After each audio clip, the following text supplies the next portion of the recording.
Emerging markets are having a tough time the world over, but who is to blame? Is it the rich world's monetary policies, or have more deep-seated problems merely been masked for years by stellar economic growth? A few months ago, the headline was simple: the blame for slumping currencies from Brazil to Indonesia was to be put firmly at the door of the United States Federal Reserve. Guido Mantenga, Brazil's finance minister, made it clear when he declared, "We are now facing new turbulence in the financial markets caused by the Fed, which has caused serious problems not only in Brazil but around the world." But there are those who say all is not as it seems. In India, for example, Raghuram Rajan, the new governor of the central bank, faces an uphill challenge. That country's appetite for gold and oil means that it is running a current account deficit, while subsidies and welfare programs have increased its budget deficit. And rampant inflation and corruption are only making the situation worse. Then there is another aspect to this problem. According to Bloomberg,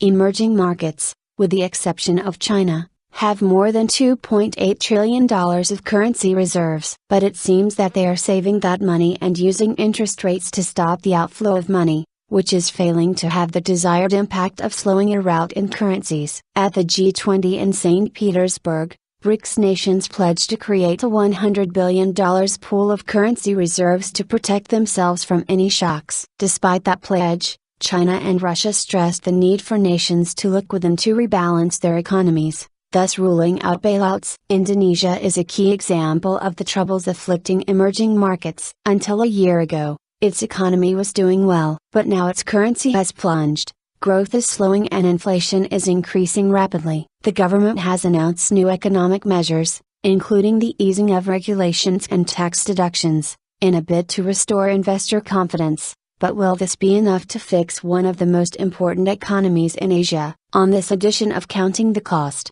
we revisit the world's falling currencies. But this time we turn the spotlight on emerging economies and ask if they need to share some of the blame for their malaise. Water wars. Will the wars of the future be fought over water? Many of us can simply turn on a tap and have near unlimited access to water. But what happens when this isn't the case? And are many of us oblivious to just what a source of conflict water can be? Take the River Nile, for example, that flows through 11 African countries and has prompted all sorts of battles for its control. Then there is the River Jordan. Jordan, Israel and the occupied Palestinian territories depend on it, and the diversion of the river was one of the causes of the 1967 Arab-Israeli War. The Euphrates River has been at the heart of conflict between Turkey and Syria in the past, while India and Pakistan are in disagreement over the water that flows from Indian-administered Kashmir into Pakistan's Indus River basin. Will these types of conflicts become more widespread and serious? It is World Water Week,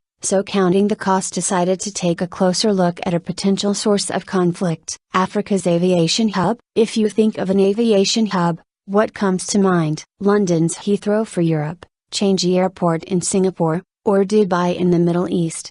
Perhaps. But could Nigeria fulfill this role for Africa? More than 10 million people travel through its 22 airports each year, and that number is set to increase to 50 million over the next decade. China has invested $500 million to build more international terminals in the country and to assist with training and investment in virtually every area of the aviation sector. Essentially, what we want to accomplish, at the end of the day, is to have Nigeria become the national hub for the region, and then extend it for the continent, because we want to leverage on the population that we have. Princess Stella Dazadiua, Nigeria's Minister of Aviation, declared. However, some travelers passing through Nigeria's 22 airports say they are yet to feel the changes and improvements being made in the sector. It's been chaotic. I think if there had been a little bit more organization, in terms of where departures are, arrivals, in terms of customs checks and so forth, it would be a better experience,